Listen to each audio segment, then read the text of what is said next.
Here is Max Forward Speed, who of course we just call Max, and he is continuing his little introduction to jumping today. Max is a 15 three-hand 5-year-old thoroughbred gelding by Keen Ice, which is a Curlin line, and he's out of a Tappet mare. So really super well-bred horse for a sport horse career. And he ran 26 times, 26 career starts. His last race was on July 18th, so he is exactly a month to the day since his last post-track start, in which he actually walked out of the gate and refused to participate in that race, earning him a DNF as the stamp to the end of his racing career.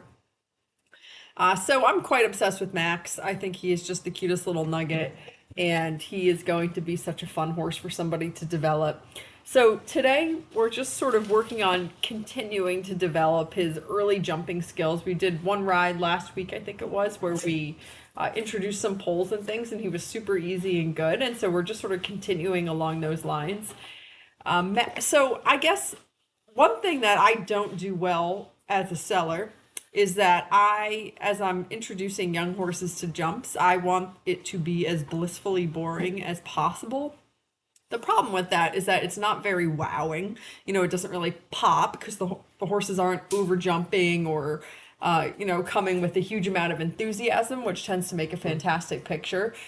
Uh, that's and that sells horses, and that's just the nature of it. We all shop with our eyes, and a picture pops off the screen at you, and of course that's the horse you're more interested in. I just can't do that. I just think developing the horse has to come before popping, getting a horse to over jump and all this stuff that makes them pop out in a picture. So my introduction to jumping and my jumping rides and videos and all the things, on my more experienced horses and less experienced horses, it doesn't really matter where they fall on the spectrum.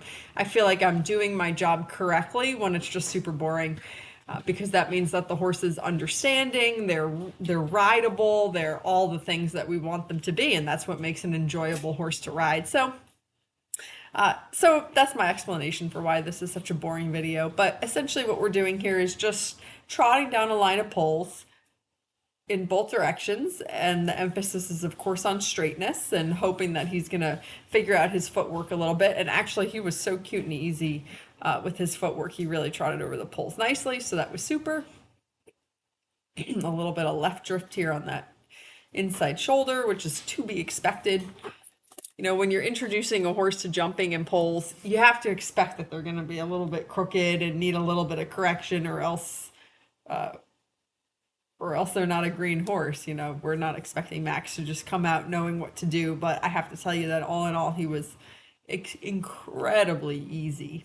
And when we start doing things in the canter, it's also very easy for him and all comes very naturally because he has such a cute, compact little canter.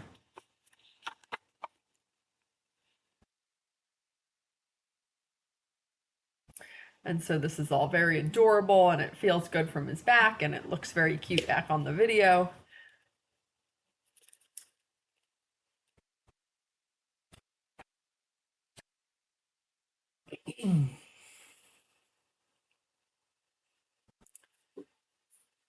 Wish I had kept my hands down a little bit more in that transition. I actually didn't even realize that when I asked him to pick up that left lead, that he had actually picked up the right and then done a change, but he just did it so super fast I didn't even feel it.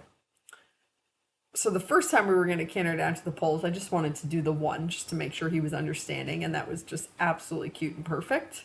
Good boy, little Max. I'm just getting up into half seat on the other long side just to give him a little bit of a break. But this canter, he's just so naturally put together. It takes so little work to organize him. I'm telling you, that is just so adorable. But it's going to be very easy to see a distance with this horse because he's just so naturally put together. And that was great. A little right drift on the second one, but first time cantering down a line, I'm happy. It's my job, of course, to get him straight. So I'm thinking the next time we come down the line, I need to be more on task and find the center of that second set of poles.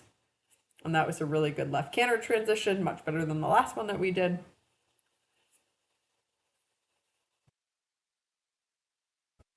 And Max is just going in a titanium egg butt snaffle with a peanut, so very light bit.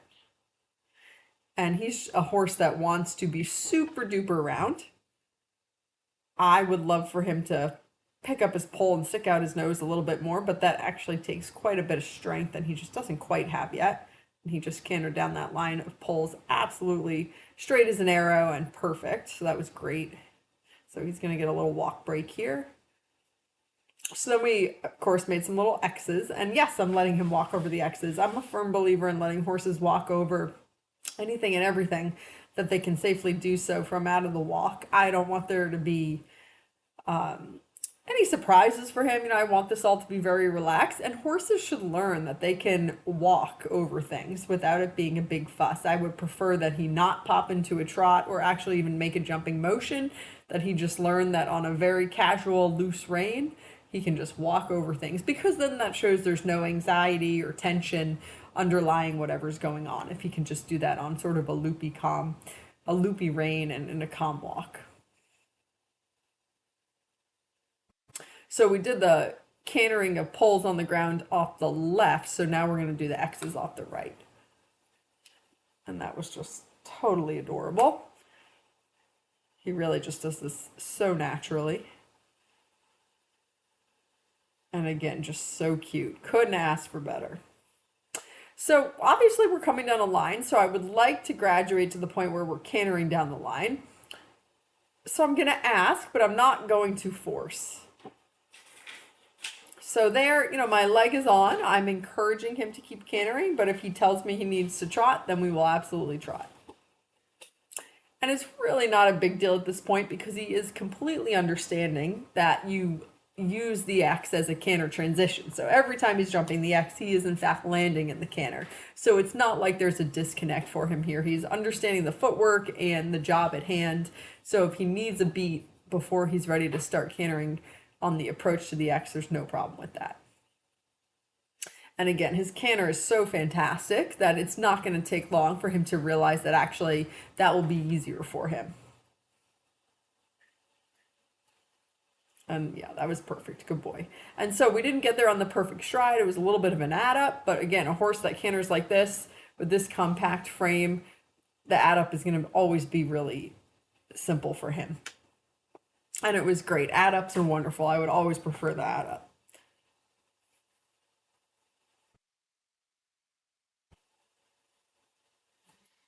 And he's turning really well here out of the canter. So that was actually a little bit of the longer one. See, I would always prefer the add up. So a little bit of the longer run. We weren't quite as straight down the line, which is kind of reflected here in the fact that we're not as organized as we have been in the past. So that was actually a great distance. We got that sweet one right to the base. He knocked the rail, no big deal. And then I thought the next one he jumped was actually the best one he jumped out of the whole school. He kept the right lead. He had really cute form. He got right to that perfect distance. So actually, oftentimes on a good horse, knocking a rail is a great learning experience for them. I think this is our last time. I'm not sure why we did this again because that last one was perfect. But in the moment, I think I wanted to just come down the line without knocking the rail. So good boy. He didn't knock the rail. And then again, that was really good. So Max is perfect. I absolutely adore him.